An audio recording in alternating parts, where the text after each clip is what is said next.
Holy shit. Sorry about that, everybody. Welcome back to the Dirty Three. This is episode 85, I believe. I'm your boy, Brian. And I'm Joe.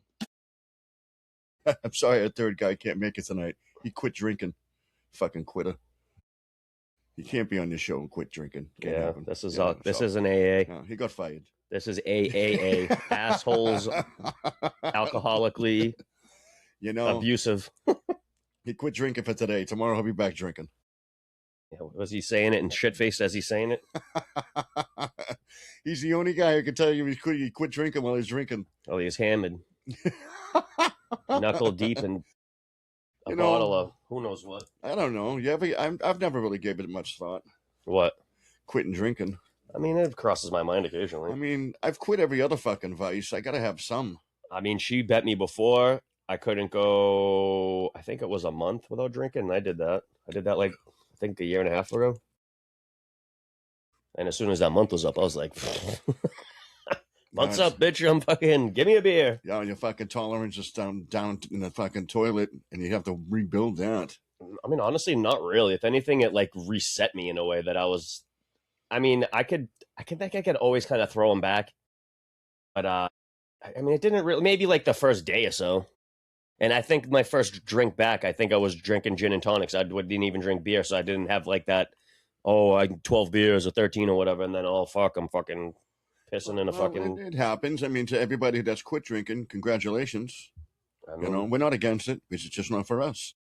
Maybe one day. Maybe one day. I'm thinking about quitting working before I quit drinking. There you go. All right, so this is the sports show, and I got something to say about that. Of course, everyone knows. You notice we're not wearing Celtics here, right? The dark times have officially begun in the state of Massachusetts as far as sports are concerned, because, granted, baseball's a thing right now. But that team sucks. The Red Sox are dog shit this year. I don't expect anything out of them. But the Bruins, I didn't expect a whole bunch from them neither, because they were not really... They weren't really a great team. They just kind of weaseled their way in the playoffs, which we would have whatever. We weren't sad that we knew they were going to kind of lose. If they won, we would have been heavily surprised. The Celtics, in my opinion, I mean, we overachieved. Should have did it. We should have got something. We should have made it out of the first round. And I think the fact is, the matter is we overachieved. We weren't a tough team, and I said it. We both said it early before the playoffs really even started. And shit, dude. I didn't think that we were so untough that we would get the first ever, by the way. And then, I mean, I guess statistically, too, the numbers eventually are going to change and flip on and they live and die by in the your three, favor. Folks. They live and die by the three, and they died by it in the first round. Absolutely. And they died by it last year, and they died by it the year before. Yeah. The year before they won it, and they almost died by it this season. They did win it because, granted, it was Dallas, and we were going to beat Dallas. And I don't want to speculate too much, but, I mean, Tatum... You missed you. You didn't play game 7. I mean, Bird would have played with a broken fucking back. I mean, his biggest hero is Kobe.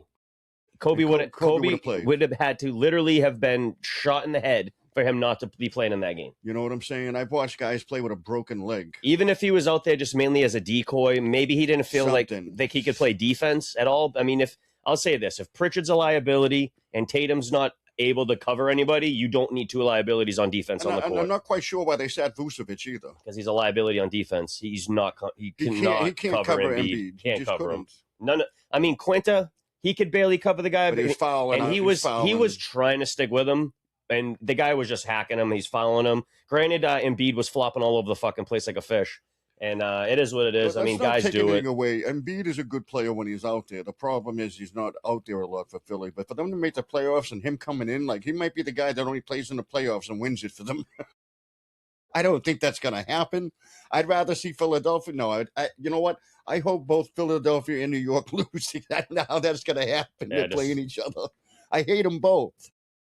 Well, it's New York, so there's a real chance that something crazy could happen in one of the arenas, and they cancel the series for whatever reason. You know, I mean, they'll have to go old school where they don't televise the games; they just show the rebroadcast, so no one knows what the fuck's going on. Yeah, I mean, it's just when you look at the Celtics. I mean, the number 2 seed. Come on, you don't lose in the first round. Well, like I said, especially when you blew the team out by 30 points twice. That was the worst part of it all. Is we had 2 massive blowouts. And every game that we did lose, we were in it for the. Even in that game 7, we were winning like the whole game. And then that fourth quarter, they just pulled shit all over the. You know, I witnessed the story of that playoff series. We sucked in the fourth quarter. I witnessed like what Peyton Manning used to do in the playoffs. The guy would get in he would play competent for 3 quarters, and as soon as that fourth quarter would hit, he would just start throwing the ball away, throwing interceptions, getting sacked, fucking up. You know, they got nothing. You hit on this a few times, and White did not play well in this series. Minus game 7, he did everything he could. Pretty decent in game 7, but in the 2 games we watched live here, folks, terrible. He was horrible. And Pritchard's a double-edged sword because he's so great. I mean, what was he doing? He kept penetrating, then stopping, and then losing the fucking ball every time. You got to dish it off, bro. I think he was trying to chase fouls. And it's hard for him to penetrate. Fucking these guys are huge. But when he does it, you got to dish off because you can't stop in the fucking, in the lane and fucking start just dribbling. He lost the ball like 3 times doing that. And I was like, what the fuck are you doing? And I know he just didn't. He was trying to make something happen and it didn't. And he came up big. He had some big shots in that game, but he was relatively quiet throughout the series. Yeah, minus the one big game he had like a 30-something point game. Yeah, that's when they won by 30 points, right? When he's doing that shit, he's playing well, but he's also down the stretch in the fourth quarter. He's a fucking liability on defense. Absolutely. And that's what you have in the Celtics team is you have, and I can't say nothing about, I'm not going to say nothing bad about Jaylen Brown. I mean, the guy did everything he could to keep us in it. I mean, the regular season he had, and then I'm disappointed by Tatum, but you really shouldn't be. He played well. I would like to know this. He played good during the series, but I would like to know, minus the massive amounts of him. And I mean, like, where were we for the series? I don't know the number off the top of my head, but it was like 39 threes made and like 180 shot or whatever that wild ass number was. See, what I would love to see there was one. They were on a run, right? And fucking Philadelphia's coming down, clanging it, and the fucking Celtics could have gained points and could have gained momentum, but they fucking come down there, no pass, and the guy shoots a 3, clang. Set up your offense, get the 2 points. They come back, they miss again. You're getting some quarter rhythm. You're getting there. I just didn't see it in the fourth quarter. They've just been playing awful in the whole series, except for those fucking the blowouts. Yeah.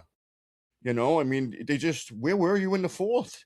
I mean, what the one we watched, they had almost, what did they have, 6 points in the fourth quarter? Oh, the second time we streamed. Yeah. Oh my God, it was horrible. If they had 6, they were lucky. Yeah, they played really, really bad that game. I mean, how the fuck do you? I mean, and not for nothing, Embiid, he's a great player when he's there. I'm not going to take anything away from him.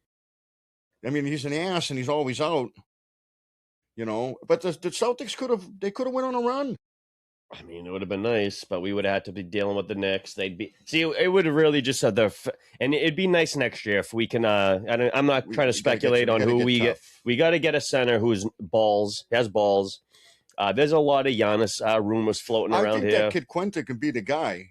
He just got to chill with the fouling. I agree. He's got to chill with the fouling, but I think he can be the guy because I don't know if he can be a full-time starter though, because in this age, the center's got to be able to stretch the floor and shoot the ball a little bit to some level, and I don't think that kid can shoot at all.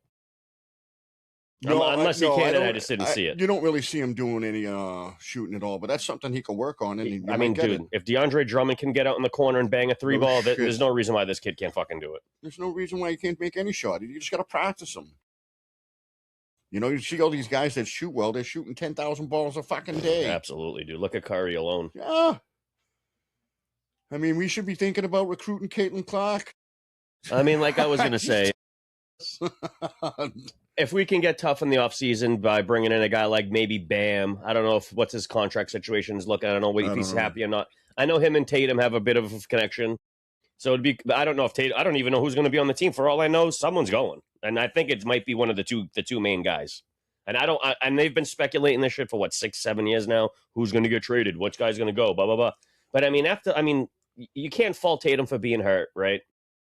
Last year, coming into the season. No. Coming in the series. I mean, he played relatively well during the series. He didn't play bad. I mean, he didn't dominate or anything. But sitting out that game 7. But he played decent. I mean, it's just brutal. I mean, unless if your knee's falling off the bone, whatever, I get it. But I mean, they said calf injury. I mean, it was like a knee, but I'm not sure. Knee? I don't know. I wasn't sure. And that's the other thing too.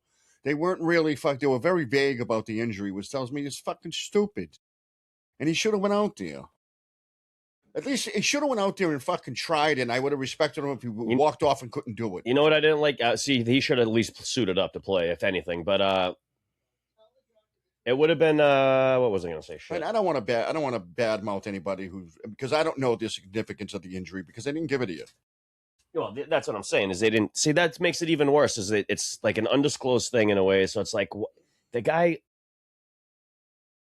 So what does it say about him and wanting to be here? Because the guy's never wanted to play for Boston ever. He's even admitted it in interviews where he was expected to go to Phoenix.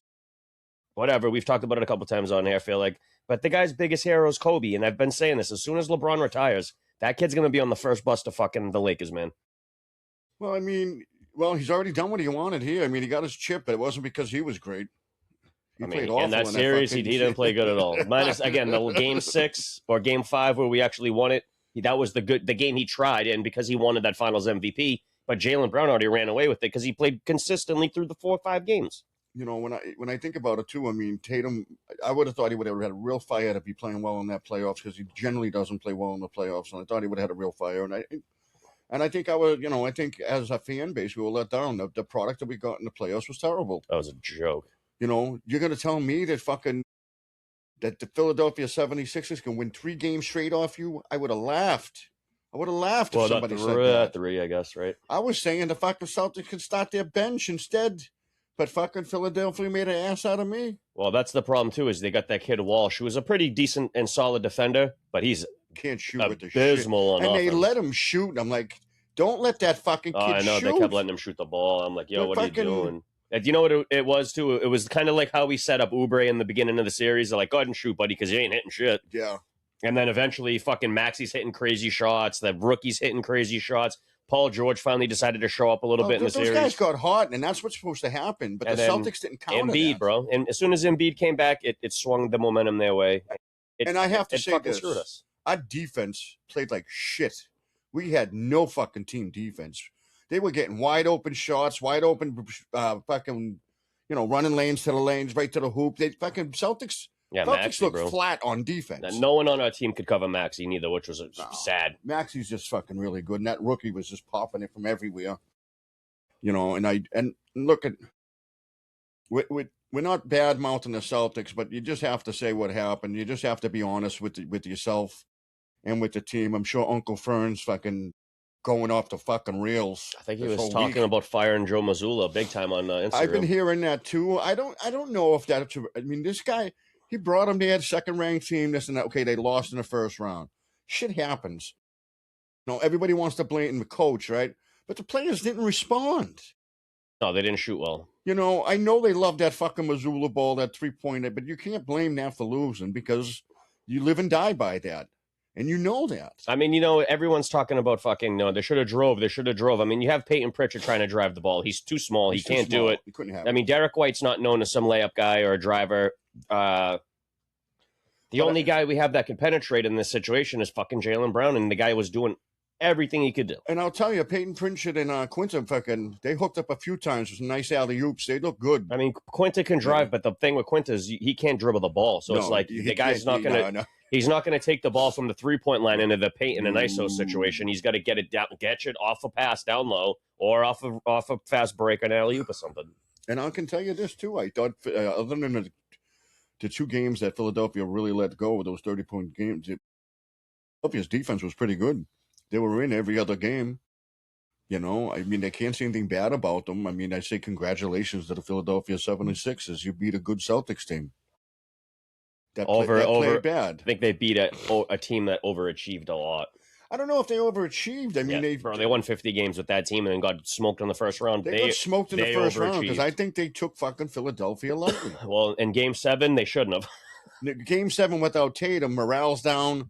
They lost 2 in a row. All momentum is on Philadelphia's side. Oh, absolutely. So, I mean, and that's where coaching comes in. You know what the fucked up thing is in that watching that Game 7, I couldn't blame the crowd like I could in Game 5. because the crowd was fucking absolutely dead in that game. Yeah. And we played. Granted, you're right. What did we have? 6 points in that quarter. So I mean, It's rightfully fucking so. horrible. That's why they didn't say nothing. Rightfully so. The fucking crowd's like, what is happening right now? And but then they were involved in this game 7. The crowd was. I would have been screaming at the team, "Stop fucking shooting, you idiot!" You know. Go drive the ball. But you know, that's the thing I don't like is there's no adjustments. They don't change their game. It's Missoula ball all the way. It's 3-point really shots. frustrating. They don't, when it's not hitting, change it up. And I've been, I can't say that I dislike the guy, but that guy's got a bit of an ego that needs to be reined in, because I feel like I've seen him kind of when players play out of the system, I can see him chirping at his own team during timeouts. You ever catch that? Well, you don't watch enough games, but I mean, I caught it a bunch in the series alone. No, I mean, I watch the games because I do basketball fantasy, so I do get into a little bit. Stevens is the fucking number one executive again, whatever. But now this team, so you don't give a shit about that award. Now when the team loses in the first round. Yeah, it's not good. And I'm interested to see what he does in the offseason to address, number one, they got to get tough. They got to get tough. They have to get tough. We honestly, at this point, after the last 2 seasons, we need to come out all revenge mode next year. I mean, we got embarrassed by the Knicks in the regular season. They beat us last year in the playoffs, blah, blah, blah. Philly beat it. I mean, I hope to God that we get revenge on both teams next year in the playoffs. I hope we do. We play just because, I mean, again, if we roll up the same team next year, we're fucking screwed. We might win the same amount of games, 50 games again, whatever, because Tatum's back, so it'll be a little different if we keep the whole team. Yeah, and don't misconstrue. We're not anti-Celtics now. We're not against the Celtics. No, not at all. I'm not banning. I'm not our team. See, that's what a lot of the thing. A lot of people from other states. A lot of people from other states, they hear us talk like this and they go, "Oh, they're bandwagon fans. As soon as their team loses, they don't care anymore." No, we're just so accustomed to winning out here that it's like we're just disappointed. And we said it earlier. We didn't expect them to win it. We didn't. They weren't tough enough. They weren't good enough all the way around. You said it from day one. But the fact of the matter is we didn't expect them to lose in the first fucking round of fucking Philly. No, we thought they were going to go a lot further. We thought we were going to get into football before they fucking were done. But it is what it is. I mean, we're not going to blame the refs, although the refs got involved a little bit, too much at times. I'll tell you what. I mean, this team's going to come back healthy. I'd love to see what Stevenson does in the off-season. Let's see what he gets done. The guy has been performing at a high level at that position. You know, so I'd like to see what he does this year. I would really enjoy if we brought Bam in them in. You know, and nothing's off the table with these guys. They pull shit off. That's pretty crazy. I don't want to see it. I would hate to see Al Horford come back. I mean, Al Horford's like a hometown hero here in Boston now in this stage of his career. But I just don't. I don't want to see him come back. We want young talent. Horford? I don't want to see Horford on the team. He's not coming back. He left for some kind of religious reasons or something. I read something. He ain't ever coming back. Yeah, maybe not. Like he felt it was his time to go. I don't think he'll ever come back. Same with Porzingis neither. I don't really want to see Porzingis as much as I liked him when he was here. He doesn't make us tough. I can't see him. I mean, he like when he was on the team before. As soon as we got him that one season, I was like, "Oh, we're going all the way. There's no way we're not." I thought the same thing. I was like, "He's a missing piece to this," and I go. He's so talented and athletic. I mean, you don't really need him to be tough, except for the fact that he just keeps getting injured and he's killing us. Yeah, that was the problem. I mean, he really is one of the biggest mismatches on the court when he's on the court. Oh, without a doubt, he's fantastic. But he's like him. Well, he's not. No one's like Embiid. I'm not going to say that. He's made out of glass. You know. So I mean, do we hate the Celtics? No. Are we disappointed? Sure. You know, and all we're doing is. We're voicing our disappointment. They've been linking Aaron Gordon with us too. I don't really want to see that. Although he would probably make us like a little tougher and shit because he is kind of scrappy and all that. But I don't really want to see Aaron Gordon on the team. See, this is going to be the thing for them. It's going to be hard. There's a lot of teams that crave toughness. They don't have it. That's because all these guys ain't tough. Not no more. No. You know? They're very rare. I mean, like. You get like a handful of guys, but then that's not like back in the day. I don't know, mate. We need somebody gritty, somebody who wants to get into the fucking fray. You know, I think these other teams, like Golden State had it with what's his name? He was gritty and tough on that team. Still is. I don't think he's there anymore. Who? What's his Draymond Green? Draymond Green, he's still there. Yeah, he's that gritty and tough guy. When they need to, I mean, they brought two of them, and they brought Jimmy Butler, and Jimmy Butler just got injured this season. They got They got like two of the league's biggest lunatics right now. Fucking Jimmy Butler and Green. But you need guys like that on your team because they provide that toughness. They provide that fucking we ain't taking shit. And the Celtics don't have it. I mean, Jaylen Brown played pretty tough, but he just couldn't carry that whole team in the playoffs. It just wasn't going to happen, This guy's dyeing his beard. What a weirdo. And I just hope I hope the Celtics rebuild and make something of it. They got the core. Everything's going to look good. I just don't want to see them blow it up neither. Like, that would really piss me off if they blew it up. And I just don't want to see them fucking all these guys asking for trades to get off this fucking team. Like, I just have a funny feeling, like you said, LeBron goes or something, Tatum's going to be like, you know what I'm saying? I don't want to, like, if he forced his way out of Boston, see, that'd be the worst possible thing he could do, especially because his kid grew up out here at this point. Like, if you ever came back to Boston, bro, and you forced your way out to go to LA, you are going to get booed so... Oh, he's going to get the Kyrie treatment. They're going to give it to him worse because he played here and won here, and then everyone... I think everyone knows that there's a bit of a writing on the wall, or there's the fine print with Tatum. You know what I mean? That I think one day he's going to skip town, and it's probably going to be bad. I hope not. I hope not either. I mean, it's kind of Jesus fucking Holmgren fucking missed that. We're watching LA and OKC, folks. Yeah, we're still watching basketball playoffs, but we're not happy. It's not the team I want to watch. I mean, the Bruins are out of it, like we said. We didn't expect much from them. I was going to put on the Minnesota Wild in Colorado game, and I was like, Brian's not much. Brian's more of a basketball guy. We'll put this on. Neither one of us are watching baseball. The Sox, I think, are on. We're not watching it. It's fucking disappointing. I mean, they fired the whole fucking staff. Yeah, they can't. That's never a good sign in fucking April. Yeah, especially this early. Now it's May, I mean, you guys can weigh in on that one. I mean, you guys can talk about it, whatever. I mean, whenever you fire your entire coaching staff in April, it doesn't look good. No, definitely not. I don't think soccer's kicked off, or football, as some call it. I don't think the Revs are playing yet. I'm not really sure. I don't follow it. But here we are in May. I think towards the end of this month, we're going to get the NFL schedule. That comes out in May every year. That's around the corner, yeah. And we got a lot to think about there because the Pats ain't going to have that easy schedule they had last year. I mean, they went to the Super Bowl. They're probably going to have the second toughest schedule in the league. It'll be harder, that's for sure. They'll have to play all the better teams. They'll be playing Denver. We already know that. Yeah. I don't know what NFC teams they're playing. Well, we're going to make some bets on that fucking Denver game, too. If Bo Nix is healthy. Should be by then. Yeah. I don't think that... Oh, we got to see the schedule. I don't know if they're going to make him play week 1 or not. That'd be so stupid. I'd be so pissed. Well, they gotta wait and see what they got. I mean... Yeah, if it's week 1, though, that's going to be so lame, and unless such a lackluster game. It's an important game because both teams, if the Patriots don't suck, which I'm expecting they might, or be average-ish, but that should be like a later in the year game. I can see him coming back for that first game. That kid, he's working at his. He's that type of kid. He wants to get back. He wants to play. He doesn't want to be out. I mean, it bothered him so much when he got hurt and couldn't be in those games. I mean, it fucking crushed him. It crushed me you too. You can see it because.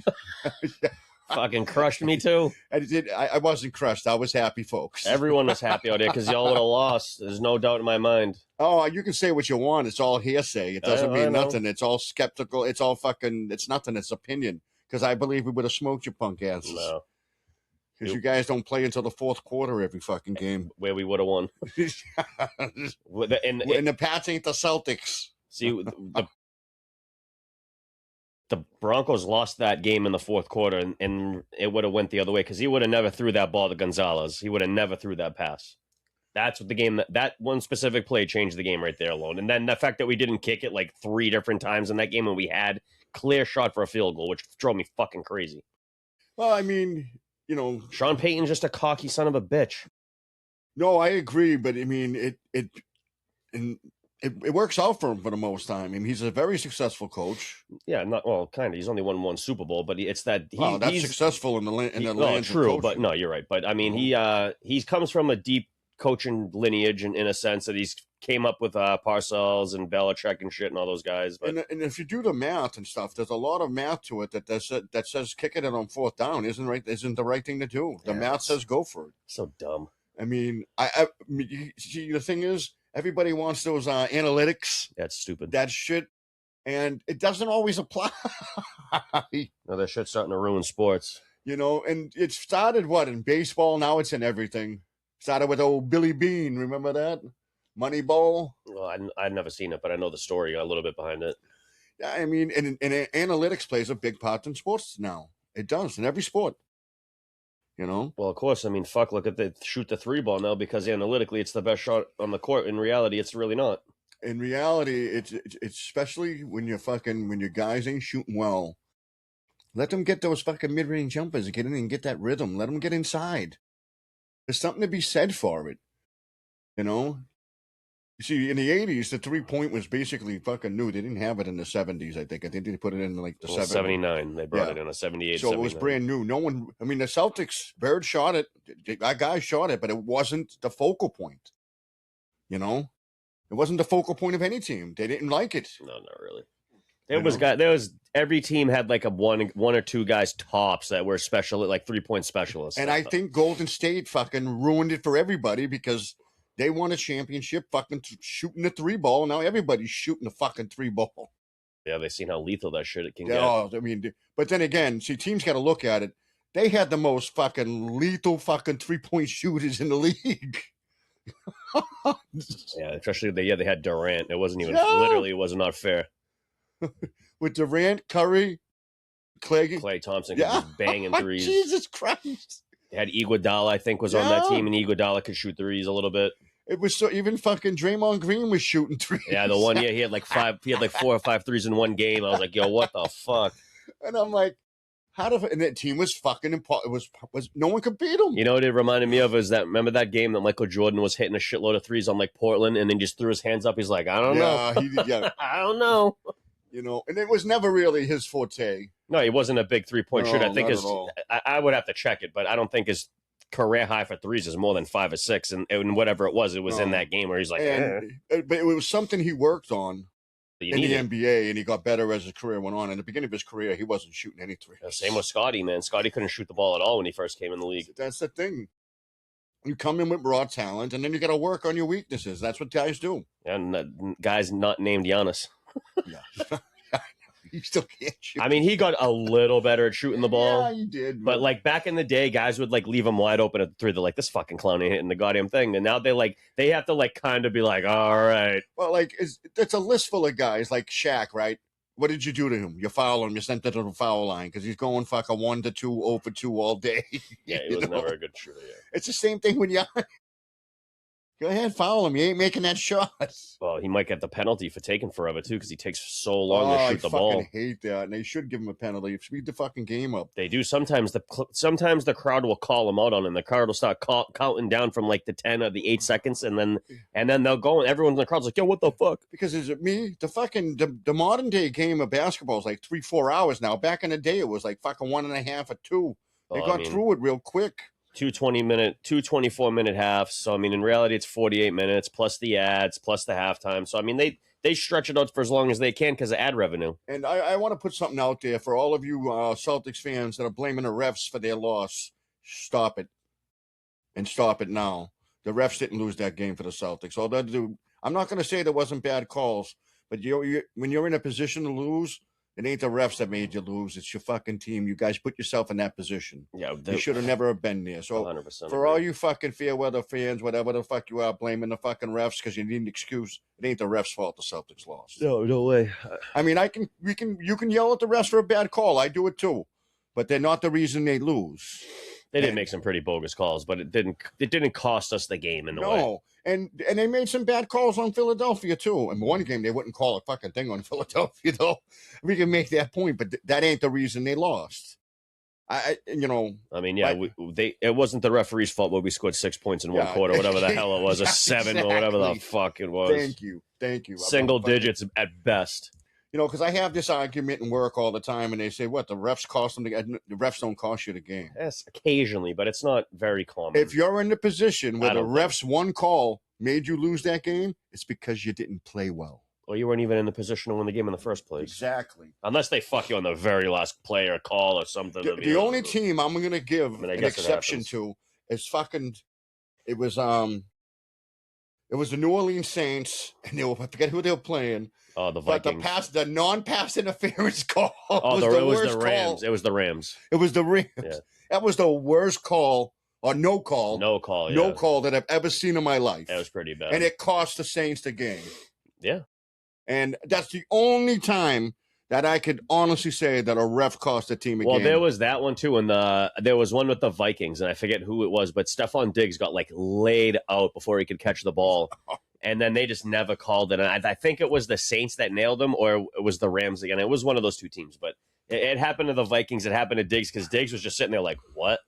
And you know why I remember that call against the Saints? I bet the Saints to win that game. And when that fucking thing happened, I go, boom, it's pass interference. We got this. We're going to win the fucking game. I got the Saints big money. And they didn't make the call. And I'm like, are you fucking kidding me? Yeah, it's brutal. I think they even challenged. I don't even think you could challenge it back then. No, you can't challenge a penalty like that. And I'm like, you got to be fucking kidding me. They're not going to call this. I mean, the guy never looked back. He just ran into the fucking guy. Honestly, one of the stupidest rules in the NFL, I think, is the league reviews everything within 2 minutes. Well, that's another thing. Football now is 5 hours. Because now you can't. Well, not even that is you can't challenge that play. So if the refs make a bad call, you can't challenge that and tell them that they fucked up because they make the call in real time. They're like, oh nope. Or the booth will make it. They did put in something that you can challenge a no call now, and then they look at it, but they're never going to fucking go against themselves. I don't think so. Not often. I think they allow that now, that you can challenge the no call because of that fucking play. It was such a vicious no call. I'm like, and how much did the refs get paid to fucking do? That's the other thing too, because the refs in football, they make money, but not enough. As long as they fucking not making enough money, they're going to be allowed to be bought. Let me ask you a question now. Sorry to cut you off, but I'm watching this Chet Holmgren, and I've seen him play very little, but why does he have these little pads on his shins? It's like he's a soccer player already. You wouldn't want to cover your knee so you don't blast your knee off the ground? You know what surprises me? This guy should never be he should be getting hurt on every play because he's so fucking thin. He is scrawny. Like, he's that awkward scrawniness that I hate with the big guy, but he puts up numbers. Yeah, because he's like an old school center kind of, and he can shoot a little bit. He can shoot a bit. He's got posts, so he can play posts, and a lot of these guys don't know how to cover that shit no more. And he's so tiny. Look at him. I mean, he's not that awkward. He's pretty. I mean, he's really athletic. I've never really watched him. I don't watch OKC, so I never really seen him play. He's just so thin. He's weird, man. Because I didn't take him one year. I didn't take him in the fantasy basketball because I'm like, this dude's gonna get hurt. Like, he's thinner than Wemby. Well, he's shorter than Wemby too. Yeah. He's like 7'1" or 7 feet even. He's a big guy, and all I'm seeing, he ain't stopping that guy. He's too big. Too skinny, yeah. Yeah. He got shook. There's no fucking way. He got scared. He's like, oh my God. He didn't even make an attempt. He knew it. Yeah, he fake blocked and then moved his arm out the way. He's like, nope. I love Shea, man. That kid is I like him too, but he's such a foul bait. I can't stand the guy. He just knows how to put his body in it, so he looks like he's getting hit all the time. Yeah. But he's like never really getting touched. It's smart, and that's the way the game is. I mean, there's a lot of guys that do that. Detroit's up on Cleveland now. There's a lot of guys that do that. It's good. It's good basketball, I guess. I guess. Fucking Ayton. I mean, I guess it's bum from Phoenix. It's kind of like what's his name used to do in a way. Michael Jordan kind of did in a way foul baited a little bit. Yeah. At least they're not flopping. He didn't flop, but he definitely foul baited and then they made the whole rule where like everyone was fucking. The guy was getting every call. And also, it was a Michael Jordan rule. You don't touch him or it's a foul. Period. Back then, because he was the face of the league, he was the man, and they did not let you. And Michael wouldn't be fucking afraid to go into that ref's ear and let him have it. Oh, he was screaming at dudes for sure. I've seen him. They show it in the documentary, too. They show him ripping a few refs. Oh, man, he did not mind it. But I seen, it was one of the documentaries, and it was his father who had a talk with him. Early in his career, he goes, Whoa. and Michael said, I can't win with this team. They're not good enough, this and that. He goes, you don't even play with this team. You play by yourself. And he goes, what? He goes, how can I pass it to them? They're not. He goes, you need to pass it to them. Let them do it. You can't do everything. I mean, enough for nothing. The guys he had on that team, he wasn't that wrong. They all sucked. No, he wasn't. But when he started getting the players... Well, they did draft Bill Cartwright. I'm pretty sure they drafted Cartwright. But they got Pippen and they got these other guys. They got Cartwright. They had fucking... Horace Grant was on the team eventually. Grant, yeah. And he had to use these guys. Well, Horace wasn't that bad, though. I mean, Horace was good. He had other bums that... before Horace. And then also what helped them, too, is they had... and he got overshadowed on that team because he could have been a scoring threat, but they didn't need him to be. I forget when he came to the team, but I know a thing that helped him grow a little bit, and I'm sure it's out there, this already, but Robert Parrish went to the Chicago Bulls. Yeah, he did. And I think after his... I think he challenged Jordan because Jordan tried to get tough with him one time, and he goes, dude, I'll clean you up. I'll knock you out cold. Don't play with me. Michael Parrish didn't knock out Jordan because he was high as shit from that weed, man. He got busted with fucking 30 pounds in Boston. Who, Rob Parrish? Yeah. Oh, he's a legend, He got it mailed to his house, bro. He's the man. And you know what? None of the fans is that why they called him the Chief? Because that dude was chiefing the fucking big ones? You ever watch him? You ever watch him get back on defense? Every other guy in the team runs. Robert Parrish trots. He's baked as shit. Thinks he's running. But I definitely loved him, and it was great. And I think when Jordan started using the whole team, and that's what made the Bulls as great as they were. I mean, getting Ron Harper was big. Because when he first started getting into the playoffs, playing teams like the Celtics, playing these guys, Jordan 60 points, 64 points, whatever, but you can't beat us.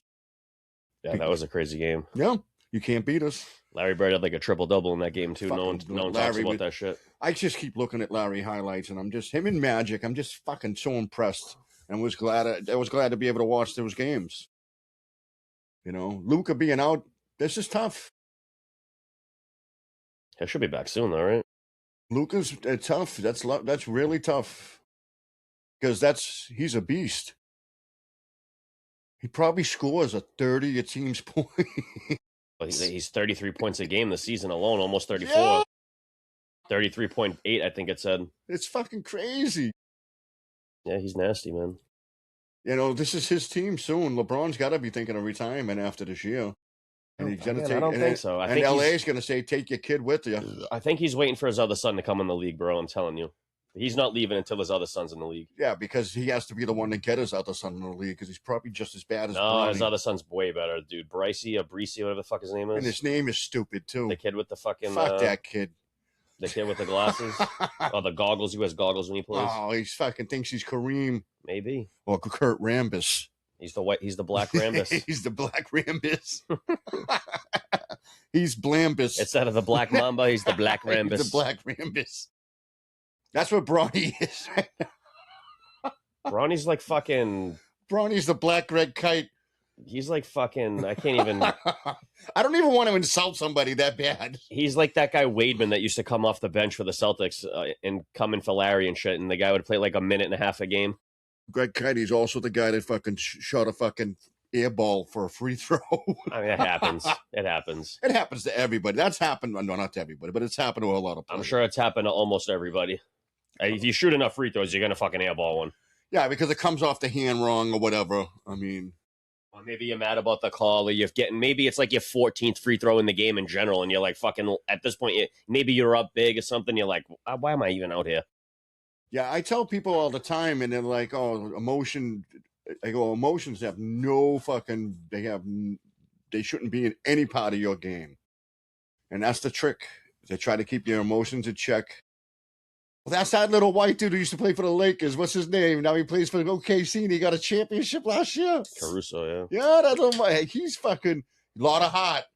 He's not bad. Lot of heart. He's not the best player, but he's out there, and he's going to fuck around. Lot of heart. That kid's tough. I've seen him take... Oh, shit. Marcus Smart. Marcus Smart. It's funny that they paired the two biggest floppers in the league together in Marcus Smart and LeBron James. Yeah. See, I loved Marcus Smart in the Celtics as long as he wasn't shooting the ball. I loved him too. His tenacity. He was a good team leader. Yeah, I mean, he won games for us. When he wasn't there, we lost because his defense and his tenacity, It was awesome. The only thing I hated was he thought he was a shooter. Yeah, he tried to be a scoring Like, option get too the much. fuck out of here with this shit, kid. Get your 11 points and get off the fucking court. It's funny that we like upgraded in a sense from him and getting Derek White, but I mean, like, is it? I mean, I would say it's an upgrade because he is better than He's better than on Smart. offense. He's not better on defense than Marcus Smart. Yeah, he's like the best blocking guard in the league. Yeah, but he has to flop to do it. Who?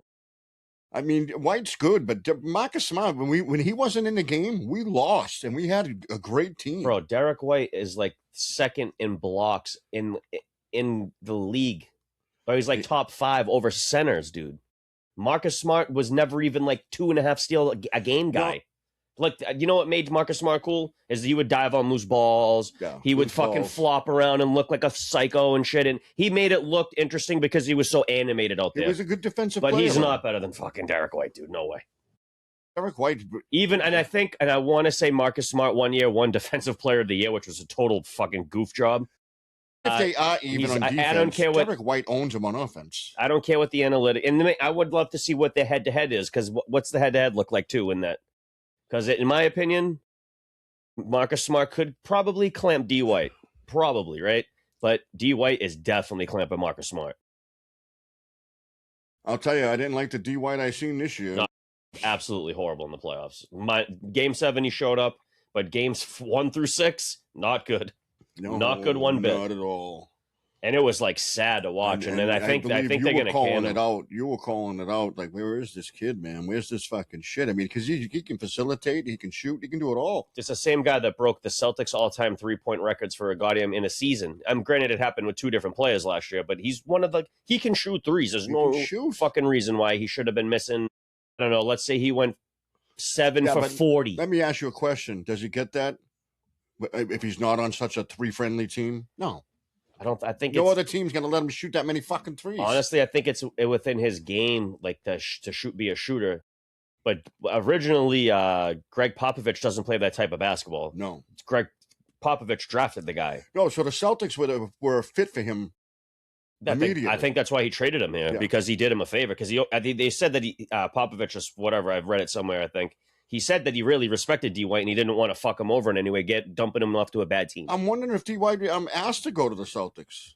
I mean, I don't know if a lot of guys want to come out here. It fits his MO. I mean, you're a 3-point shooter. You want to go to the Celtics. Like if Golden State ever gets rid of Curry, he's coming right to the Celtics. Missoula ball, baby. No, I don't think so. No, I don't think so either.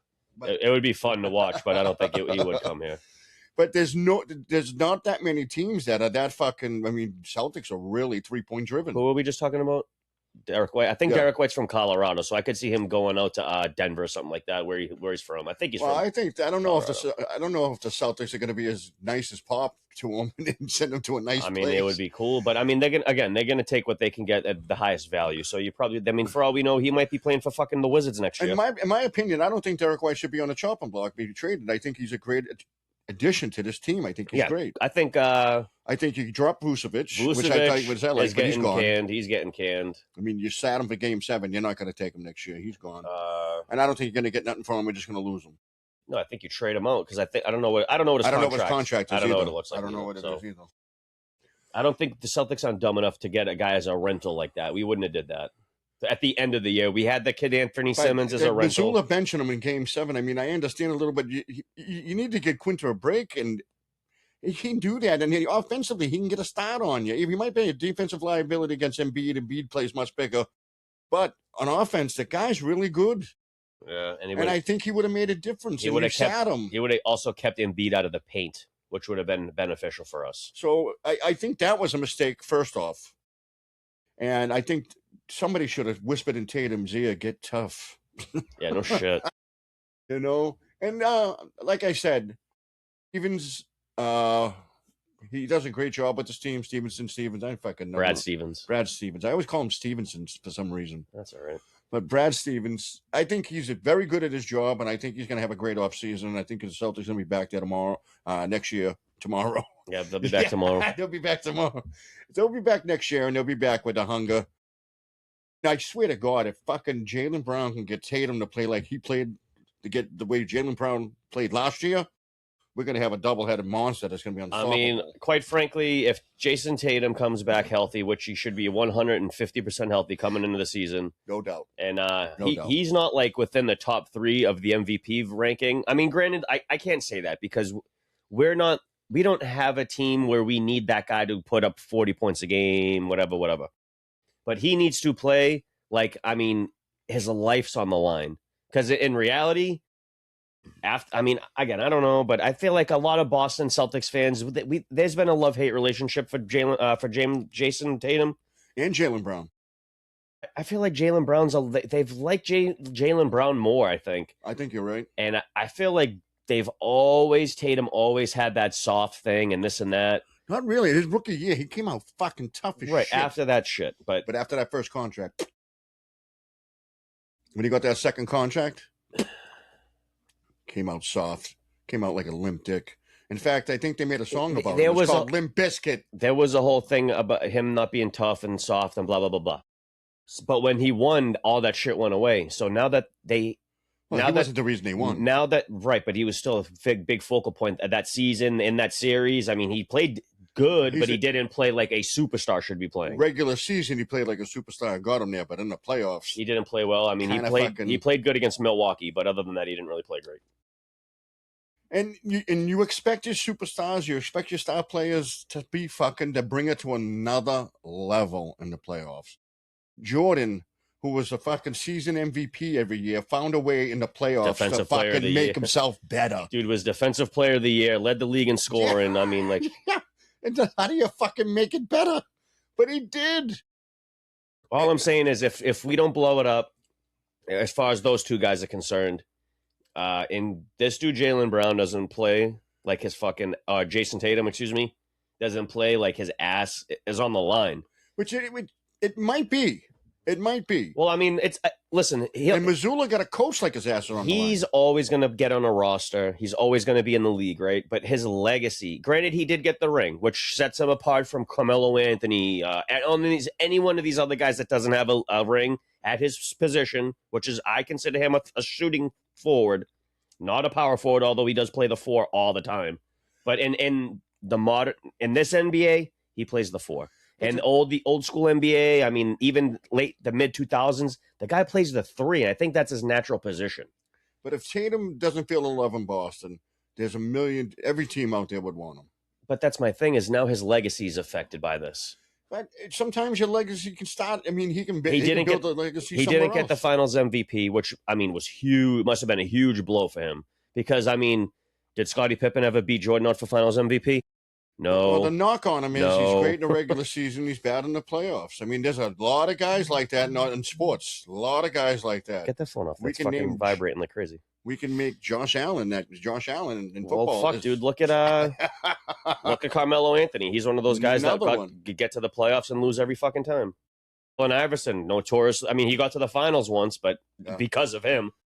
But I mean, they couldn't get past the Lakers. The Lakers are too strong. Obviously, well, that's because the Lakers have more depth. I mean, look at the 76ers. I mean, if Allen Iverson ever sat, they would be they would be a team that wouldn't make the playoffs. No, if he didn't play, oh my god, Eric Snow Honestly, and Dikembe Mutombo. Like Allen Iverson should have got the MVP every year. He did get it once, I think. I don't think he won multiple MVPs. No, I don't know if he did or didn't. But they had Shaq, bro. Shaq was just so dominant in the league at that point. He was MVP like all the time. Oh, you mean you're talking about Shaq and Kobe? I mean, Jesus Christ. Well, I'm just like Shaq was like a dude. Like even in the video games, he was 100 overall because he was just so good. Yeah. Granted, the guy couldn't shoot the ball outside of 15 feet, but if you're that fast, you're that athletic, you can block, you can slam, you can grab rebound. You don't have to shoot the ball. There's nobody stopping Shaq in the paint. The only one that Shaq will give credit for stopping him, Yao Ming. Yeah, I mean, Hakeem Olajuwon gave him a lot of fits, he said. Because Yao was way bigger than Shaq. There was some white guy he mentioned was one of the hardest guys he ever went against, and I forget who it was. I think who was it? And it was like a nobody player too, which is so weird. But I forget who it was. Well, sometimes the nobody players play a style against you that's just he's just fucking me up. Yeah, he had his number for some reason. He's just fucking me up because he's running around like a chicken with his head cut off, and I can't fucking get around this. I mean, that happens. I'm sure when you were playing hockey that there was always that one kid you didn't want to fucking see on the ice. You're like, fuck, dude, it's fucking this guy again. Jesus Christ. No, I can tell you honestly, I took everything as a challenge, and I wanted to play against the best. No, and I right. wanted But to, I'm saying there's got to be at least one dude. Maybe it was a goalie. You're like, I can't fucking score him. This guy's a brick wall. Or maybe it was a kid who's played defense who was just as crazy as you and bigger than you. No, but I would never. The only time I come down on him is if I come down, with the puck, playing offensive and this and that, and it's not that much. But it's mostly there was a couple of forwards that when they come down, they're very fucking good, and they get good moves, this and that. I take it as a challenge. I want to beat the fuck out of this guy. I want to fucking mop him up, and then sometimes they make me look like an ass. Sometimes I make them look like an ass. That's how I felt too about when I used to play hoops. But the problem is with basketball is if you're a lot tall and if we have the same skill set and you're a lot taller than me, I'm fucked because you're taller than me. Yeah, in hockey, you're not fucked in that manner because somebody who's taller, they're slower. Kind of, yeah. But I'm saying there's a guy. I mean, but they got the reach. The reach in basketball because if I blow by you, you can still catch you too. Boom from behind. But you can play that reach against them. Yeah, you probably draw penalties and shit, I would assume. And the other thing too is in hockey, that tall guy, he's vulnerable. I have a lower center of gravity. When I come down, you try to hit me, you're gonna get knocked the fuck out, even though you're bigger than me. Because you could fucking hip check the guys back in the day. I love the tall guys when I played them. I loved them. I would beat them all. Slow, like in like all I'm saying is little fast guys that fuck me up. Yeah, same thing. Like when I was really playing all the time, I think I said it on here before, but the Asian players used to give me real problems because they were always so center of gravity really low, and they're fast as shit. So that no matter where I'm trying to go, I mean, I can't run by this kid. And everything you try to do, he's just right in front of you. He knows how to stay in front of you. Because he's quick. They got quick feet. Yeah, they got good lateral quickness for sure. At least the ones that play basketball. And I've played with some guys that were so fast and so quick. It's just tough. By the time I fucking turn my hips, he's gone. That and little chunky dudes, like little fat guys that were like around my height. Those guys had good lateral quickness. Beefy center of gravity. Yeah, they're tough to move because they're heavier. Yeah, but see, in hockey, I love that shit because now, all right, I can't move you. Yeah, different now I'm going to sport. drag my skate. I'm going to trip you. I think, totally different sport. There's so many different things to do with hockey. Yeah, that's what I loved it. The physicality. Well, now they all play like a bunch of fucking ballerinas. But honestly, like I never had any issues with them on defense. It would be me scoring because I used to be going on offense because, like in basketball, the guy's taller than you. You can make any move you want. He can still just swat it, but you got to figure out the fade away, the fall away. You got to get him off a pick and roll or just dish it to somebody else. There's a way to beat him, but you got to have guys that know how to play with you to do that too. That's true. And then that's the thing. Ultimate team sports, both of them. Oh yeah, five man for a fucking reason. Because there's nothing more when I see a guy like Pritchard trying to fucking break off, and I'm like, no one on the Celtics is setting a pick. What the fuck are you doing? Set the fucking pick. Yeah, they're not trying to. It's ridiculous. This kid's not going to break off without that pick. He's not going to break off. And I like Pritchard, and I don't know. I mean, this kid is definitely a fan favorite, but at some point the Celtics may have to let him go. He's such a vulnerability on. He's so vulnerable on defense. It's tough. He's a wicked fan favorite too. I mean, Maxey was frying him. Oh my god, it was tough to watch. There's other guys that they would rather see go that are better than Peyton Pritchard.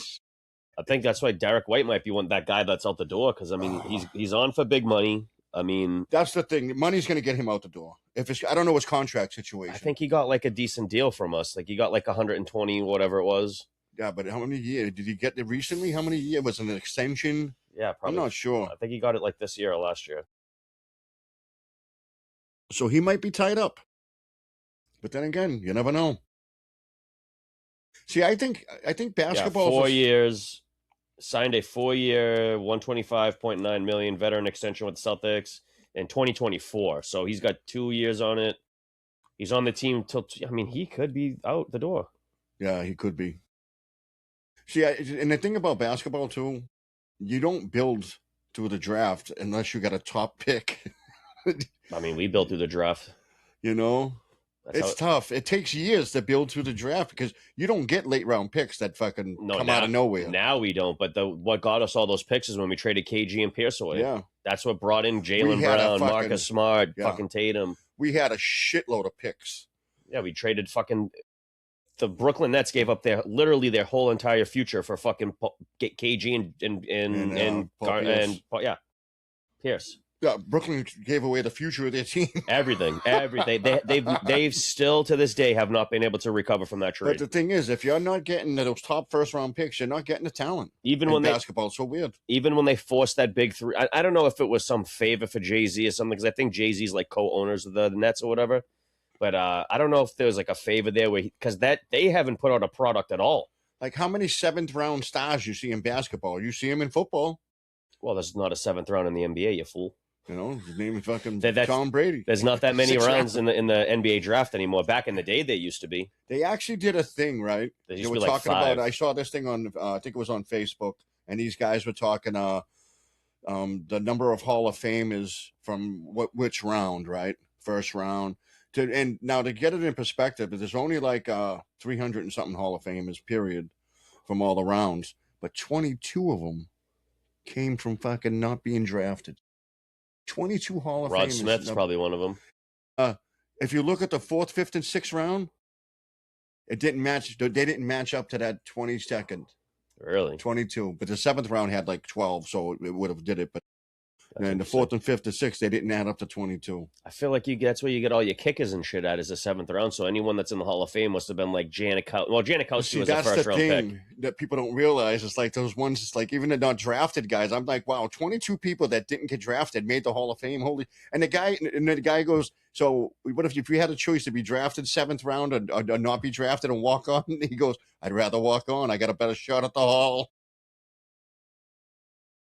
No one would really do that. No, of course. But No. I mean, statistically speaking, I Yeah. mean, you're not wrong, I guess. No, but when you look at football, It's just really crazy logic to have. yeah, I mean, but when you look at football, you can draft a fucking kid that's going to change your team in a late round. You can't do that in basketball. I don't think it's ever happened. Well, not all the time, no. I mean, there have been walk-ons, right? In basketball, do they have walk-ons? Not necessarily. There hasn't been a play. I can't say. I mean, maybe minus Jeremy Lin, but I mean, he was. Yeah. He kind of came out of nowhere. I feel like I could be wrong, but in my opinion, and from my knowledge of basketball, I don't think there's ever been a player that just kind of came out of nowhere and was like, "Oh, I'm here now." Maybe John Stock is one that I know. Maybe Sadrunas Sabonis, because he kind of came in the league at what 27. Yeah, but he might have been drafted from that European thing. Yeah, he played Euro ball and he was great, and he came in the but he NBA might have got hurt. drafted through that.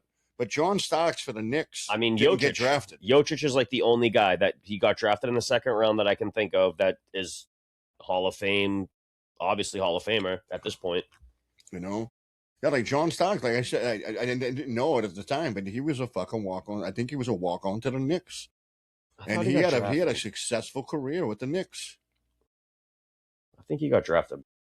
Maybe he got drafted late, but from what I remember, I believe he's a walk-on. Because I don't really know about what I don't think there. I don't know if there is walk-ons. You never hear about it on the fucking. Oh yeah, he did go undrafted. What's that? He did go undrafted. Yeah. He signed as a free agent with Golden State in '98. Would eventually become an all-star shooting guard for the Knicks. Yeah, he was an all-star. He's not a Hall of Famer or anything, but he was an all-star. Undrafted out of Oklahoma State. Oh, see if Oklahoma City was around, they would have drafted him. He played in minor league, CBA, BL. Yeah, he took a hard path to the NBA. I mean, yeah, shit. But there's got to be other guys. I mean, Sean Kemp got drafted right out of high school, for Christ's sakes. Yeah. He's one of the few players that have done that. Well, back in the day, too, the NBA draft, they had more rounds. Now they cut it to 2. Yeah. And they've done that 2-round shit for a long time. But before, back in the day, they did like 4 rounds, 5 rounds. And I think they also stopped that high school stuff. They got to do at least a year of college or something. They don't allow you to do that anymore. So you're not going to see, because Kobe was another one who got drafted 18 out of high school. Kobe, KG, Kemp. Yeah. I think Dwight Howard. There was only one guy before. Or Josh Smith, one of those 2 guys. And I don't know who it was, because he was like the second guy to get drafted out of high school. And there was somebody before him in the 70s. I feel like we've read this list on here before. You know. But it's a rarity to see a walk-on, because the NBA, once you don't get drafted, or if you get drafted late, you just don't fucking play. It's the only sport that really does that. Like, I mean, hockey might be like that too. You don't hear about these late drafts. You want to hear one? And Wallace was undrafted. Get the fuck out of here. And Fred Van Fleet, not that I consider him some world beater player. Oh, Van der Fleet? Fred Van Fleet that played for the Raptors for a long Yeah, time. he was undrafted? Undrafted. Awesome. Not that Bruce, NBA, 3-time NBA champion and 8-time all-defensive Bruce Bowen, undrafted. Wow. So how come you don't hear about it, though? One guy that's not really that great, but he had the longevity and the beneficial of being on the team is Udonis Haslem was undrafted.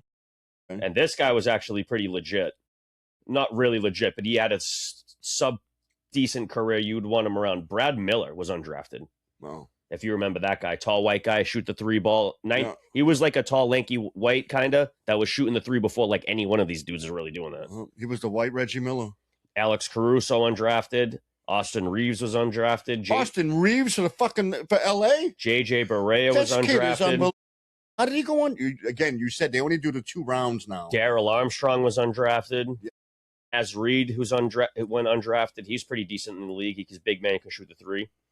The pool isn't that big, but also the skill level to be in the actual NBA is very large compared to any of the other leagues. Or you have to be part of what the 2% that makes it in the NBA. And the other thing too, there's no minor league team for NBA to be put on. The G League.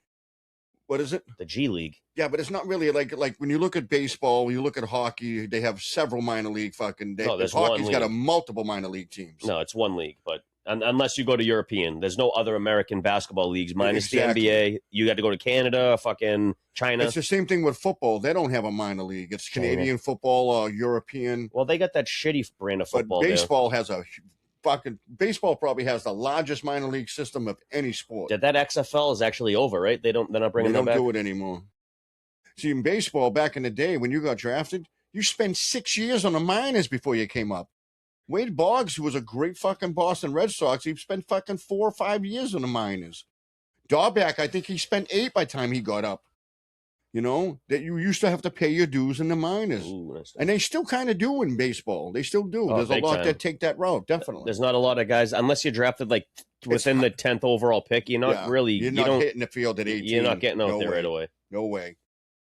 You know, there's only a couple of elites that are that well that actually got to... It's not the norm. No. And even still, you definitely spend time in AAA or whatever, and then you work your way in. You got to work your way up, single A, the whole fucking night. You go from single. Kind of like the game. I mean, we did it in the game. That's literally what they do. Yeah. Boop, boop, boop, boop. It was fucking awesome. I love that game, by the way. Oh, it's fun. Yeah, it is fun because you can sit there. It stops being fun when you get to the pros and you suck. Well, you gotta adjust and get better, really, which is the hard part. But see, when you don't have that type of system with basketball, you have it with hockey. Hockey has an extensive minor league. They have several different minor league teams. They have the AHL, plus they got the Colonial League. They got this league. They got a whole bunch of fucking different leagues. And Canada has their own fucking minor league system. Yeah, for hockey, right? And so I think the basketball and football don't have any minor leagues. They just have other leagues. All right. Let me say this, because I think the football thing is wrong. I know there's no other leagues out there like that, but they have programs that they set up in other countries to scout talent in other countries. I think there was a kid, and I forget what team he got drafted to. I have to check the name, and I will in a minute once I get this out. But he came like straight from Africa, and I think he got drafted by the Eagles. Straight from Africa. The kid's never played football in his life. But they brought him into the combine. The kid's like 6'6", like 280 pounds, 300 pounds or whatever. And the kid is an athletic freak. You know who does that? But he never played football before. College basketball grabs those big, tall motherfuckers from Africa, from China, from this. And they put them in the league and they excel. They never played the sport in their life. But they're just big and athletic. That's definitely what they used to do back in the day, because you could tell they were just picking dudes out of the street. If you were tall... Yeah. It didn't even matter. Come out here and play basketball, boy. What are you doing? You know, sometimes it pans out, sometimes it don't. Some guys are so tall, but have zero offensive ability. Honestly, they were just only used for blocking shots. That's it. If Shaq wasn't as big as he was, like if Shaq was fucking 6'2", he'd never be in the NBA. Well, he could jump out the roof too. Remember, you got to remember, dude, Shaq. Not with that body being heavy at 6'2". Well, if it's better, it's different at 7'1" than it is at 6'2". If he's 6'2", 300 pounds, I mean, the guy he's going to be fucking probably just a bodybuilder, really, because he's probably going to be yoked. He's just some fat bastard that's watching basketball, eating popcorn. Scrawny with the big alley-oop. OKC's handling the Lakers right now. OKC's got a fucking this kid's complete hurt. team. This kid's hurt bad. Oh, this kid's hurt bad. Broke his finger or something? Yeah, he's got something there. That's bad. Maybe dislocated, but that still hurts like a motherfucker. Smashed his hand off the rim, probably. Yeah, that shit hurts, bro. Yeah. You jam it. You jam it. Yeah. Oh, the jam in the fingers is the worst. But you ever hit your hand off the rim at all? They ever like dunk on like a mini net? No, I'm saying you ever like dunk on a smaller hoop? Yeah, I have. Because sometimes your wrist takes beating. I've had my fingers cut up from the rim getting caught up on the fucking things and my fucking skin peeling off of my fingers on some of these things. His it's hand's weird. Fucked. He's hurting bad, bro. That's broke. It's got to be broke. Why are they covering it? Yeah, squeeze his hand, bro. That's going to help him. Let me see where it happened. He hit the backboard. Oh, with fingers. His pinky. Oh. He broke the side of his hand, Maybe. Bro. Oh, my God. He must have hit that.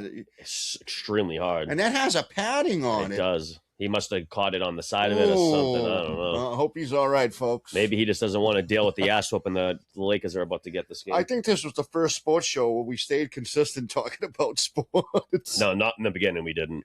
Well, because I had to say the third guy fucking quit. The quitter. Well, we went diverted in another conversation for a second. Do you want to open a pack, or are we waiting for next week? No, let's open a pack. We're at the end, and let's open a pack. All right. I'm gonna rip a stack of pack. You want to do the hockey pack?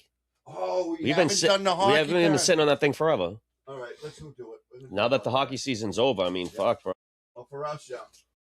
All right. We should get basketball cards and shit too. No, I am. I'm already on that. Okay. We're gonna be getting every sport. We're gonna be the Schwartz. Let me move this up because last time I did a clip of the video. I was so far up they couldn't. Try to move it over towards me more.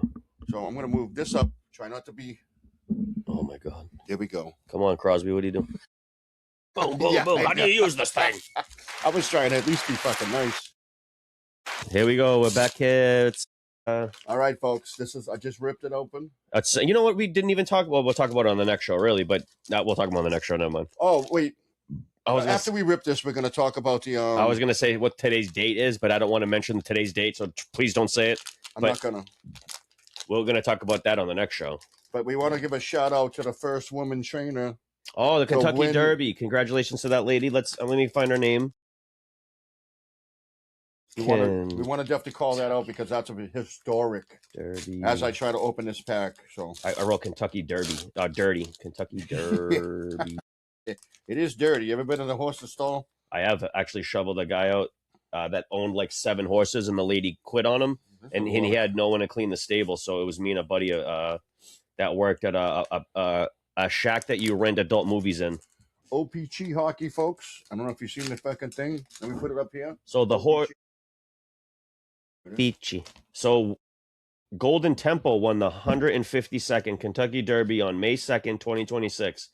Of course, at Churchill Downs, ridden by jockey Jose Ortiz and trained by Sherry Duveau. I think that's how you say her name. Devereaux or Deveau? Deveau. And she is the first female to ever train a horse. First female trainer. That won the Kentucky Derby. So congratulations to her and congratulations to the horse and congratulations to everyone that bet on that horse and won a stack of money. And I bet you there's a lot of people that were sexist and was like, I'll never bet on a woman trainer. Let's put it out there. The horse was 23-1. It was a long shot and won the Derby. So if you bet that horse, you probably get paid. Oh, I think you told me this breakdown the other day. Yeah, I think it paid like $48 it's $48 for $10 bet. Yeah, that's impressive. Yeah, not bad. Or $20 bet, something like that. All right, so we'll be ripping. All right, folks. Honestly, I haven't followed hockey as much as I used to.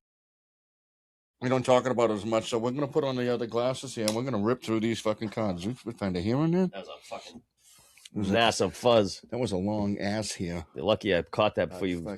You would have sucked that right down, bro. Yep, I braid ass hairs. You would have been coughing up a furball like a little dirty cat.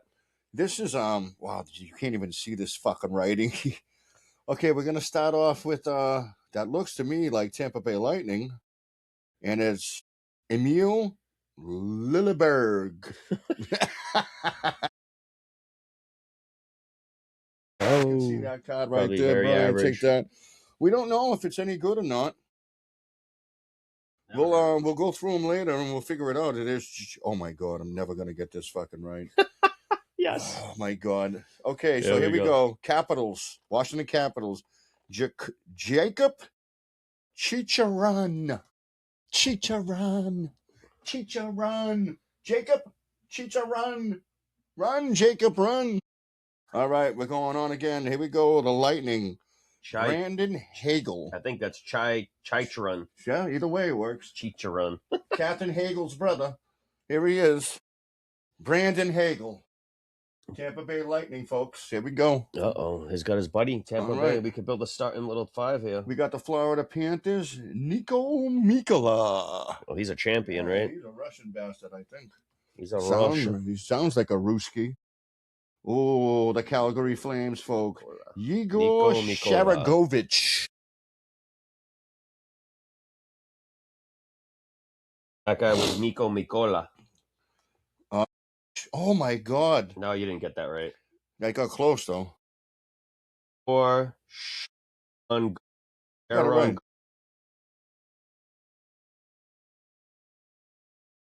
This is for and I believe this may be related to the greatest trio, greatest line in hockey. It would play for the Quebec Nordiques. It was Peter Stastny, Marion Stastny, and Anton Stastny. Here comes another relative playing for Nashville, Stastny. Yep. Hockey fucking legacy, hockey legendary legacy he comes from. He's not of Nepo baby? Yep, maybe. That's the only reason he made it. Okay. We got the Dallas Stars, Oscar Back. Oscar Back. All right. Let's just take a look at that. Oh, we got the Blackhawks, baby. Frank Nazir. Oh. That's a good card. There's not a lot of glare in these cards. They're not bad. Not yet. We haven't got any nice ones. Oh, shit. Another Nashville Predator, Justin Barron. Oh, Barron. Justin Barron. Barron. It's probably Baron. Barron. But I wanted to say it nice. He's French. All right. Oh, shit. We got the Hurricanes. Okay. Yep. William Carrier. William Carrier. We got the Vancouver Canucks. Tyler Myers. Tyler Myers, folks. Tyler Myers. Oh, I remember him. I think he's a tall guy that plays defense. Okay, we got the Buffalo Sabres who beat the fucking Bruins, folks. This is a tough card for us. I used to trade for this guy in hockey all the time back in the day. Oh, shit. We got back-to-back Buffalo Sabres. But we're going to start off with Jacob Bryson, folks. There's Jacob Bryson. Okay. Not a bad card. Back-to-back Buffalo, Matthias Samuelson. There he is. I wonder if he's related to Ulf Samuelson. We'll have to look that up. Oh, shit. We got a pretty cool looking card here, bro. This is different than the other ones. Oh, so it might be. It's a Las Vegas Golden Knights. Take it to Vegas and sell it. Yep. Thomas Hertel. Hertel, as in turtle. Herkel? Thomas Hertel. Herkel Jerkel. He's a Hertel. I'll put it in the Thomas fucking Hertel. Put him in some color. We got another one that's got that color too. I'll do it because it's a. Oh shit. We got a Florida Panthers. His name is Sam Reinhart. Not to be confused with Lionheart. That was a good movie. Sam Reinhart. Is that the same type of card? Yeah, same type of card. We got another one that's the same type as well. Morgan Riley for the Toronto Maple Leafs. And I believe they're still making a run in the playoffs, folks. So this is... I'm doing send you that one. Here's our first Bruin, folks. Oh, shit. It's a marquee rookie. Uh-oh. I don't even know. His name's John Farinaki. Never heard of him. That's what I'm going with. John Farinaki. Boston Bruin. Hello. Marquee rookie. Should I put that in the good shit or just leave it out? Put it in the shitty stuff. The cheap plastic. You never know. Because we got another marquee rookie for the Detroit Red Wings. His name is Dominic Shine. Guess it's a rookie. He's trying to shine you on, brother. Shine you on. We got to put the rookie cards in with the... Oh, this is a different card, too, for the goalie, bro. Oh, it's Nations Face-Off. What fucking jersey is that? Let me see. Oh, shit. This guy plays in Sweden. Oh, no kidding. His name is Philippe Gustafsson. Oh, Gustafsson. He's fucking Sweden. is that a special one? Yeah, it's weird, bro. He plays for Sweden. Oh yeah. Okay, here we go, folks. Another Tampa Bay Lightning. It's Zemgus Jurgensons. Uh-oh. He's like two people. He's plural. Jurgensons. There you go. Thank you. Okay, our first Colorado Rocky, Brock Nelson. Also like the most normal name we've heard so far. Brock Nelson.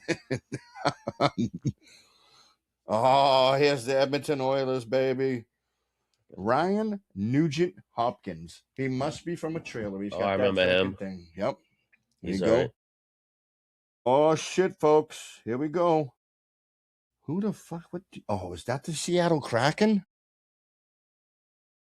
It is the Seattle Kraken. Okay, here we go, folks. Seattle Kraken, Brandon Montour. Brandon Montour. Here comes our second Bruin, and we all love this guy.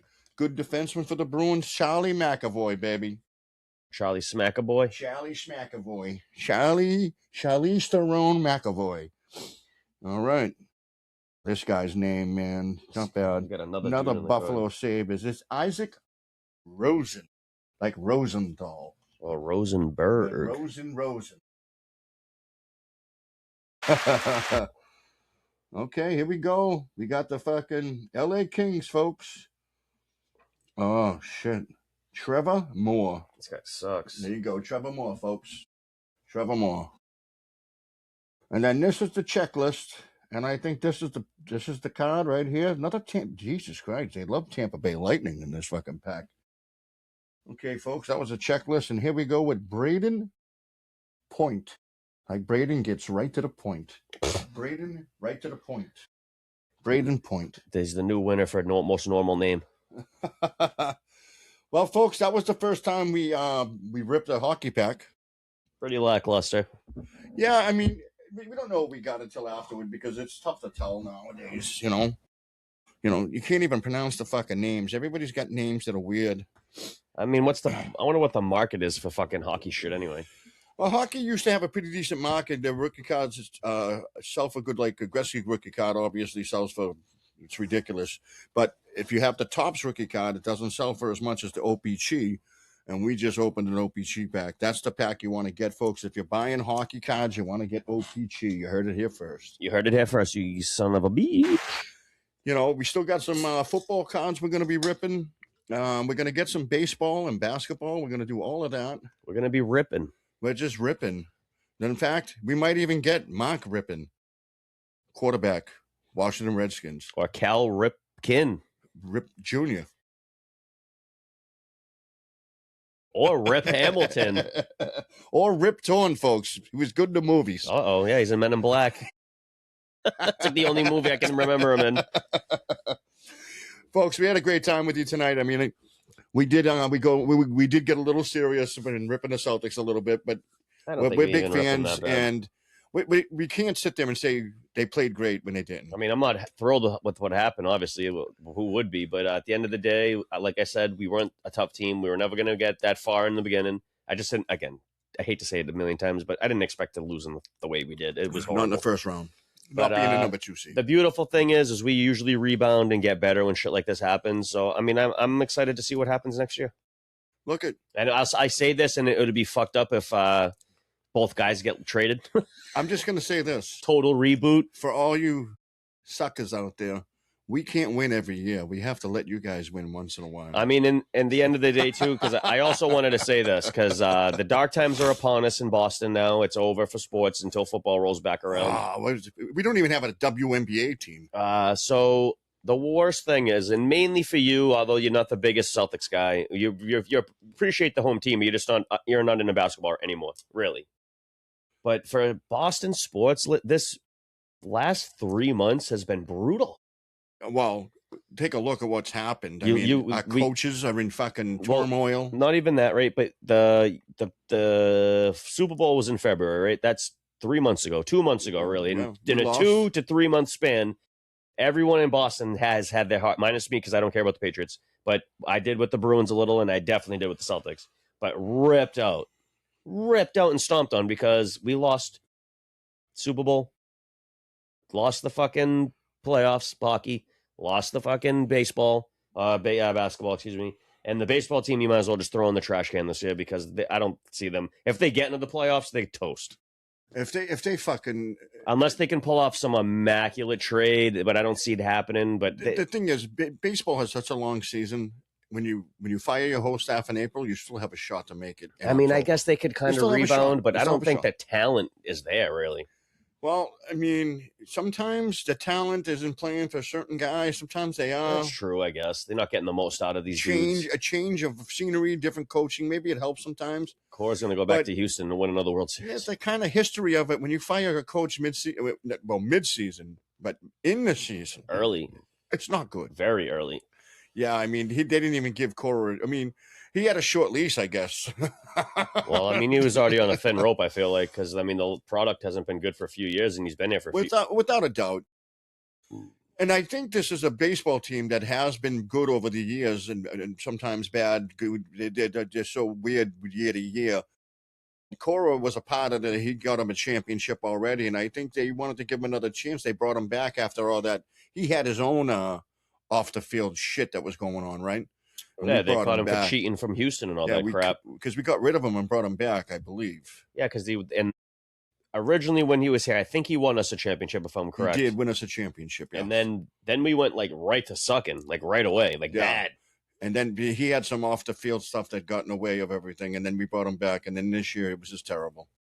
And, if you don't have the talent, you don't have the talent, and you want to blame the coaching staff, that's the easiest thing to get rid of because it's the least expensive, correct? Well, the thing is, it's like, is the managers even bringing in the talent? They're just there to manage the game. No, all the scouting is like, well, the scouts, the fucking owners. The owners got to sell the team because they don't give a shit about the team at all. Everyone knows this. Well, it's you gotta fucking. How many owners are there? There's a whole fucking team of them. Right? It's a company. It's a company. LeBron's a part of the company, which makes it even worse. It's like, why do you own anything in Boston, dude? Screw you. Yeah, he can go fuck himself. LeBum. Fucking LeBron James. LeBum. Fuck you and your kid too. But folks, we've had a wonderful time. We really did fucking talk about sports this time. We didn't really get off the fucking. We haven't really talked about the NFL draft yet, and I guess we can do that next week. Well, the NFL draft for us, I mean, for the Patriots, we got an offensive lineman who's a potential blindside left tackle, but he's probably going to start off at right tackle, and they're going to see if what's his name from last year can fucking, was it Will Campbell or something like that? Whatever the fuck his name is. Yeah, Campbell. The fucking T-Rex. We're going to see if he can perform. Now, he didn't do bad during the regular season, but you also got to put in the fact that they had a bad schedule. They had a good schedule. He was shaky. They played bad teams. He was shaky. But he got exposed in the playoffs. I can say that. Now, some people can say it was the injury. Lame penalties on him, but he was a rookie. So we drafted a fucking good left tackle, and that's the story of our draft to me. Maybe there's something else down the road that I'm missing, but hey, Denver didn't really light it up either. I mean, we addressed spots that we needed.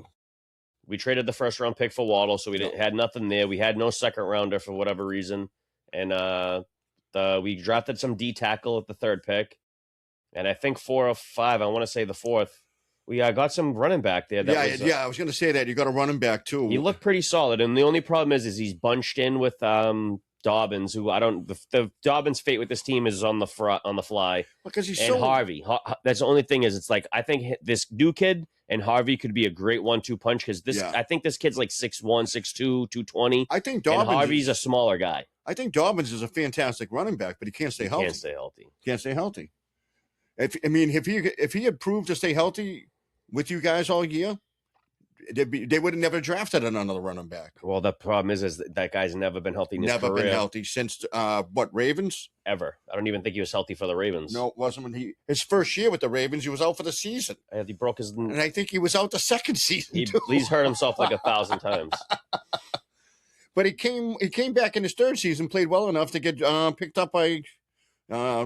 I think he went to the Chargers first before he went to Denver. Yeah, I went to the Chargers for a year. And he really played well at the Chargers and was a little healthy. And then it was good enough for Denver to pick him up. And he was playing good in Denver, although up to the point he got hurt.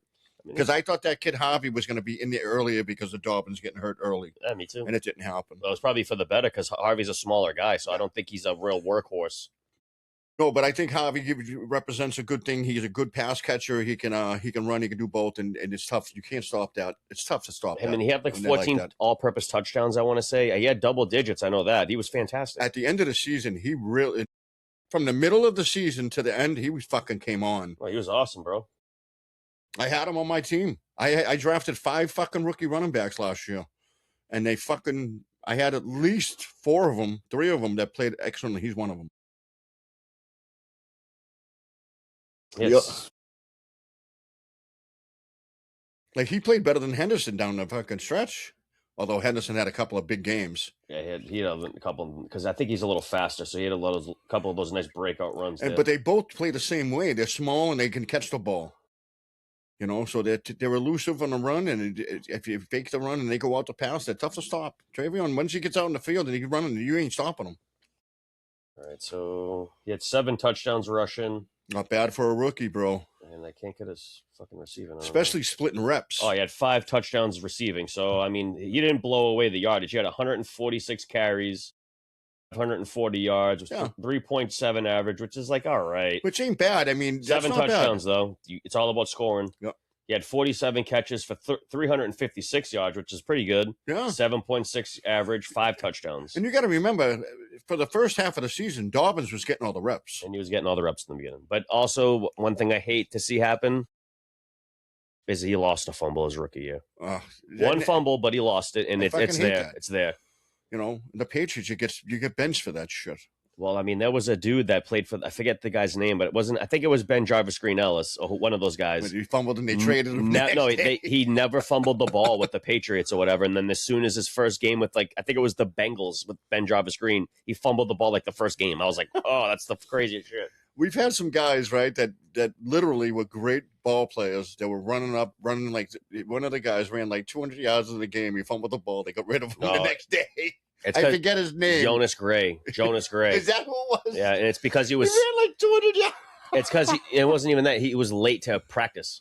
Yeah. Or a meeting or whatever. He was like, couple of things he was late, and then the Belichick was like, "Oh yeah, buddy." Yeah, and then a fumble or whatever, and they just got rid of him. And he was running the ball. There was a 4-game stretch where that kid was 100 yards every game. I mean, he was pretty solid. And then gone. He was kind of like Ray Rice a little bit at that time. Like it reminded me of him a little bit. And I kind of respect Belichick in that way, in the fact that he has some rules and things that they have, and you don't miss practice, you don't fumble the ball, and when you do, you're going to pay. I mean, I'll tell you one thing. If that kid Jonas Gray was good enough, some other team would have picked him up. I don't think anyone picked him up. And as soon as the Pats cut him, it was over for him. No, I think the whole thing not getting on time for practice and all that it's a big red flag for teams because you're not taking it seriously. You're not doing the right thing. Especially on this team. Yeah. I mean, some teams, like, and the thing is, like, Lawrence Taylor told a story. He goes, it's Monday night. I'm driving through New York, and I go, why are the lights on at the stadium? And he goes, holy fuck, I got a game. Meanwhile, Parcells and Belichick are the coaches of that team. He showed up late because he didn't know he had a game. They put him right in. They didn't bench him. But not everybody is that dude. That dude was on another level. Yeah, and he's on crack. He probably would have killed him. Yeah. But imagine driving by the stadium going, why are the lights on? As a pro football player playing for the Giants. Yeah, that's wild.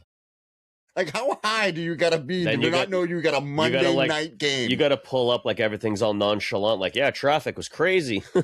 and the thing is, he was high and fucked up. Oh, probably. Because he didn't even think they had a Monday night game. I was going to say 3 guys who never won a championship, but Vince Carter won a championship. You know, he's fucked now. He doesn't have a lot of money, but who? Lawrence Taylor. Oh, it's because he fucking because he fucking he's like Darryl Strawberry. Well, I think there was a lot of bad shit that came out about him, and then not a lot of people are willing to fuck with him no more. Well, the thing is, these players that played in the 80s, this is the era of coke, and they all had money, and all these sports were doing coke. That's true. Basketball, football, well, he was playing hockey, in the crack epidemic too. Yeah, and that was right in the during it because the late 80s was crack. Yeah, and that dude was definitely hitting the pookie pipe. But they were all going to the clubs, doing coke, this and that. The fact that they could get up in the morning and play ball or play whatever is amazing. Practice. Full contact practice. So on that note, we're going to end this show. We love you. It's the Dirty Three. We're here week to week. Subscribe, follow. We bring the content. All you got to do is view it. All you got to do is give us smooches, and we'll smooch you Give back. us a chance. Subscribe, follow. You tap my sack, we'll tap your sack. Fuck you and fuck with your boy. You know what I'm saying? Fuck with your boy. All right, people, we love you. We love you. Peace out. Beaches. Motherfuckers.